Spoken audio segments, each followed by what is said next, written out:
Hi friends, ಎಲ್ಲರಿಗೂ ನಮಸ್ಕಾರ. ರೇಖಾ talent ಚಾನಲ್ಗೆ ಸ್ವಾಗತ. ಹೊಸದಾಗಿ ನಮ್ಮ ಚಾನಲ್ ನೋಡ್ತಾ ಇದ್ರೆ ಈಗಲೇ ಸಬ್ಸ್ಕ್ರೈಬ್ ಮಾಡ್ಕೊಳ್ಳಿ.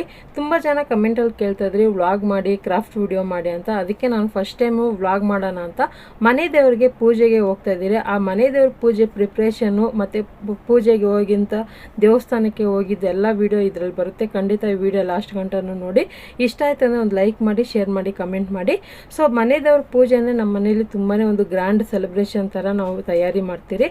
ಸೊ ಶುಕ್ರವಾರ ಬಂದು ಹೂವೆಲ್ಲ ಹೊಸೂರಿಗೆ ಹೋಗಿ ಹೊಸೂರಿಂದ ತಗೊಬಂದು ಹೂವೆಲ್ಲ ಕಟ್ಟಿ, ಮತ್ತು ಶನಿವಾರ ಕೆಲವೊಂದು ಅಡುಗೆಗೆಲ್ಲ ಪ್ರಿಪೇರ್ ಮಾಡಿಕೊಂಡು, ಹಾಗೆ ಇಲ್ಲಿ ನಾನು 3 ಥರ ಪ್ರಸಾದ ಮಾಡ್ಕೊಂಡಿದ್ದೀನಿ. ಸೊ ಒಂದು ಕಡಲೆ ಉಸ್ಲಿ, ಪಲಾವು ಮತ್ತು ಕೇಸರಿ ಬಾತ್ ಮಾಡ್ಕೊಂಡಿದ್ದೆ. ಯಾವಾಗೂ ಒಂದೇ ಥರ ಮಾಡಲ್ಲ, ಡಿಫ್ರೆಂಟಾಗಿ ಮಾಡ್ತಾ ಇರ್ತೀನಿ.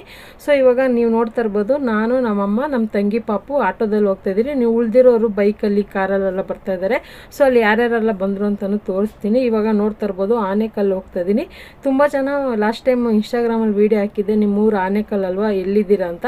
ನಾನಿರೋದು ಬಂದ್ಬಿಟ್ಟು ಹೆಬ್ಗೋಡಿಯಲ್ಲಿ, ಆದರೆ ನಮ್ಮ ಮನೆ ದೇವ್ರು ಬಂದ್ಬಿಟ್ಟು ಕರ್ನಾಟಕ ಬಾರ್ಡ್ರು ಅಂದರೆ ತಮಿಳ್ನಾಡು ಹತ್ತತ್ರ ಇರೋದು ನಮ್ಮೂರು. ನಮ್ಮದು ಊರು ಬಂದ್ಬಿಟ್ಟು ಗೋಪ್ಸಂದ್ರ ಅಂತ.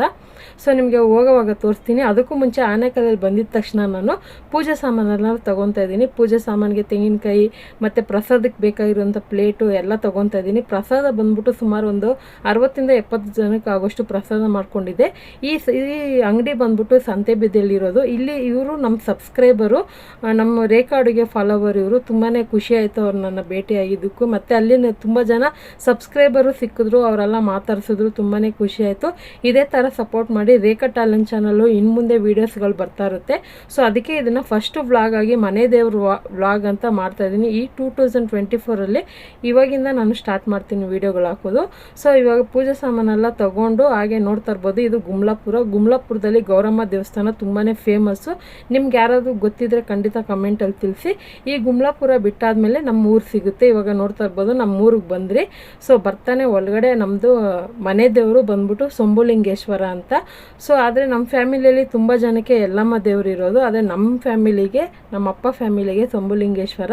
ನಾವು ಹೋಗೋಷ್ಟಲ್ಲೇ ನಮ್ಮ ತಮ್ಮ ಅವರೇ ಪೂಜೆ ಮಾಡೋದು. ಅಂದರೆ ನಮ್ಮ ದೊಡ್ಡಪ್ಪ ಚಿಕ್ಕಪ್ಪನ ಮಕ್ಕಳು, ಅದರಲ್ಲಿ ನಮ್ಮ ಚಿಕ್ಕಪ್ಪ ಮಗನೇ ಪೂಜಾರಾಗಿ ಅಲ್ಲಿ ಮಾಡ್ತಾ ಇರೋದು. ಸೊ ಹೋಗೋಷ್ಟರಲ್ಲಿ ಎಲ್ಲ ಕ್ಲೀನ್ ಮಾಡಿ ಎಲ್ಲ ರೆಡಿಯಾಗಿದ್ದರು. ಅಷ್ಟೊತ್ತಿಗೆ ನಮ್ಮ ದೊಡ್ಡಪ್ಪ ಮಗನೂ ಇನ್ನೊಬ್ಬ ಬಂದು ಹೂವು ಡೆಕೋರೇಷನ್ ಎಲ್ಲ ರೆಡಿ ಮಾಡ್ತಾಯಿದ್ದ. ಹೂವು ನಮ್ಮ ತಮ್ಮವರು ಬೈಕಲ್ಲಿ ಕಳಿಸ್ಕೊಟ್ಟಿದ್ದೆ, ಬೇಗನೆ ಹೋಗಿ ಡೆಕೋರೇಷನ್ ಮಾಡಿರಿ ಅಂತ.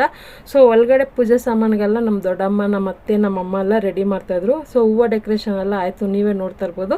ಈ ಥರ ನಾನು ಜಾಸ್ತಿ ಧಾರಾಳವಾಗಿ ನಮ್ಮ ಅಮ್ಮಗೆ ಪೂಜೆ ಮಾಡಬೇಕಂದ್ರೆ ಇಷ್ಟ, ನನಗೂ ಇಷ್ಟ. ಧಾರಾಳವಾಗಿ ಹೂವು ತಂದು ಮನಸ್ಫೂರ್ತಿಯಾಗಿ ಪೂಜೆ ಮಾಡಿದ್ರೆ ಮನೆ ದೇವರು ಎಲ್ಲರಿಗೂ ಒಲಿತಾರೆ. ಸೊ ಮನೆ ದೇವರಿಂದನೇ ನಾನು ಇಷ್ಟು ಮುಂದೆ ಬಂದಿದ್ದು ಜೀವನದಲ್ಲಿ. ಮತ್ತು ಯೂಟ್ಯೂಬ್ ಚಾನಲ್ ಸ್ಟಾರ್ಟ್ ಮಾಡೋಕ್ಕೆ ಮುಂಚೆ ಮನೆ ದೇವ್ರನ್ನ ನೆನೆಸ್ಕೊಂಡೇ ಸ್ಟಾರ್ಟ್ ಮಾಡಿದ್ದು. ಸೊ ನನಗಂತೂ ತುಂಬಾ ಒಳ್ಳೆಯದಾಯಿತು. ನಿಮಗೂ ಕೂಡ ನಿಮ್ಮ ಜೀವನದಲ್ಲಿ ಎಲ್ಲ ರೀತಿ ಒಳ್ಳೆಯದಾಗಲಿ ಅಂತ ದೇವ್ರ ಹತ್ರ ಕೇಳ್ಕೊತೀನಿ. ಸೊ ಹೀಗೆ ಪೂರ್ತಿ ಪೂಜೆ ಎಲ್ಲ ಮುಗಿಸಿ, ಹಾಗೆ ಪ್ರಸಾದ ಎಲ್ಲ ಹಂಚಿ, ಮತ್ತು ಹೊಲ್ದ ಹತ್ರನೂ ಹೋಗ್ತೀರ. ಅಂದರೆ ಹೊಲ ಅಂದರೆ ನಮ್ಮ ಜಮೀನಿದೆ, ಅಲ್ಲೂ ಯಲ್ಲಮ್ಮ ದೇವರಿದೆ, ಅಲ್ಲೂ ಪೂಜೆ ಇಟ್ಕೊಂಡಿದ್ದೀರಿ. ಸೊ ಈ ಥರ ಒಂದು ಸಿಂಪಲ್ಲಾಗಿ ಮನೆ ದೇವ್ರ ಪೂಜೆ ಮುಗಿಸಿದ್ರಿ. ಭಾನುವಾರ ಬಂದ್ಬಿಟ್ಟು ಪೂಜೆ ಮಾಡಿದ್ದು ನಾವು. ಸೊ ಇವಾಗ ಪೂಜೆ ಎಲ್ಲ ಆದಮೇಲೆ ಪ್ರಸಾದಕ್ಕೆ ನಾನೇ ಫಸ್ಟು ಪ್ರಸಾದ ತೊಗೊಂಡೆ. ಸೊ ಇವಾಗ ನೀವೇ ನೋಡ್ತಾ ಇರ್ಬೋದು, ಸುಮಾರು ಏನಿಲ್ಲ ಅಂದ್ರೆ ಒಂದು 60-70 ಜನಕ್ಕೆ ಆಗೋಷ್ಟು ನಾನು ಮಾಡ್ಕೊಂಡು ಹೋಗಿದ್ದೆ. ಏನಂದರೆ 3 kg ಪಲಾವು, 2 kg ಕೇಸರಿ ಬಾತು ಮತ್ತು 3 kg ಕಡಲೆ ಉಸ್ಲಿಗಂದರೆ ನಿಮಗೆ ಸರಿ ಹೋಗುತ್ತೆ. ಯಾಕಂದರೆ ಪ್ರಸಾದ ಅಲ್ವಾ, ಊಟ ತಿಂದಂಗೆ ತಿನ್ನಲ್ಲ ಯಾರು. ಸ್ವಲ್ಪ ಅಂದರೆ ನಿಮಗೆ ಜನ ಕ್ವಾಂಟಿಟಿ ಜಾಸ್ತಿನೇ ಹಿಡಿಯುತ್ತೆ. ಸೊ ಇಷ್ಟು ಪ್ರಸಾದ ಮಾಡಿದೆ. ಅದ್ರ ಜೊತೆಗೆ ನಮ್ಮ ತಂಗಿಯವರು ರವೆ ಉಂಡೆ ಮಾಡ್ಕೊಬಂದಿದ್ಲು. ಸೊ ಅದು ಕೂಡ ಶೇರ್ ಮಾಡಿದ್ರು ಎಲ್ರಿಗೂ. ಸೊ ಈ ಥರ ಎಲ್ಲ ಫ್ಯಾಮಿಲಿ ಸೇರಬೇಕು. ಈ ಥರ ಮನೆ ದೇವ್ರಿಗಂತ ಹೋದಾಗ ಎಲ್ಲ ಅಣ್ಣ ತಮ್ಮ ಅಕ್ಕ ತಂಗಿಯರೆಲ್ಲ ಸೇರಿ ಪೂಜೆ ಮಾಡಿದಾಗ ದೇವ್ರಿಗೆ ತುಂಬಾ ಖುಷಿ ಆಗುತ್ತೆ. ನಾವು ಕೇಳ್ಕೊಳ್ಳೋ ಅಂಥ ವರ ಕೂಡ ಈಡೇರುತ್ತೆ. ಮತ್ತು ದೇವರು ನಮ್ಮನ್ನ ಇದೇ ಥರ ಚೆನ್ನಾಗಿಡ್ತಾರೆ. ಸೊ ಇದಕ್ಕೆ ನಾನು ಯಾವಾಗೂ ವರ್ಷ ತಪ್ಪದೆ ಮನೆ ದೇವ್ರ ಪೂಜೆಗೆ ಹೋಗ್ತೀರಿ. ಎಲ್ಲ ಪೂಜೆ ಎಲ್ಲ ಮುಗಿಸಿ ಎಲ್ಲ ಫ್ಯಾಮಿಲಿ ಎಲ್ಲ ಕೂತ್ಕೊಂಡು ಪ್ರಸಾದ ತಿಂತಾಯಿದ್ದೀರಿ. ಹಾಗೆ ಸ್ವಲ್ಪ ಕಾಮಿಡಿ, ಹರಟೆ, ಮತ್ತು ಯಾವಾಗ ಅಪರೂಪಕ್ಕೆ ಸಿಗೋರು ಎಲ್ಲ ಮಾತಾಡಿಕೊಂಡು, ಮತ್ತು ವಯಸ್ಸಾಗಿ ಬಂದಿರೋರಿಗೆಲ್ಲ ಅರ್ಶಿನ ಕುಂಕುಮ ಈ ಥರ ಎಲ್ಲ ಕೊಡ್ತಾಯಿದ್ರಿ. ಅರ್ಶಿನ ಕುಂಕುಮ ಕೊಡೋದು ತುಂಬಾ ಒಳ್ಳೆಯದು.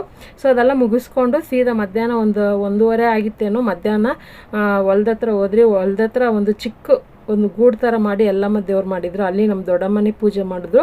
ಸೊ ಪೂಜೆ ಎಲ್ಲ ಮುಗಿಸ್ಕೊಂಡು ಮತ್ತು ಊರೊಳಗೆ ಬಂದು ನಮ್ದು ಏನೇನಿದೆ ಥಿಂಗ್ಸ್ ಎಲ್ಲ ತೊಗೊಂಡು ಮನೆ ಕಡೆಗೆ ಹೊರಟಿದ್ರಿ. ಇಷ್ಟ ಆಯಿತು ಈ ಭಾನುವಾರದ ವ್ಲಾಗು, ಸಿಂಪಲ್ಲಾಗಿ ಮುಗಿಸಿದ್ದೀನಿ. ಖಂಡಿತ ಈ ವ್ಲಾಗ್ ನಿಮಗೆಲ್ಲ ಇಷ್ಟ ಆಗಿದೆ ಅನ್ಕೊತೀನಿ. ಇಷ್ಟ ಆಗಿದೆ, ನಿಮಗೆ ಯಾವ ಥರ ವೀಡಿಯೋಸ್ ಬೇಕಂತಲೂ ಕಮೆಂಟ್ ಮಾಡಿ ತಿಳಿಸಿ.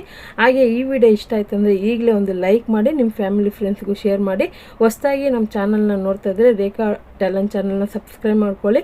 ಸೊ ಬರ್ತಾ ಉಳಿದಿರೋಂಥ ಪ್ರಸಾದನ ಅಲ್ಲಿರುವಂಥ ಕೋತಿಗಳಿಗೆ ಹಾಕಿಬಿಟ್ಟು ಬಂದು ತುಂಬಾ ಖುಷಿ ಆಯಿತು. ಬಾಯ್.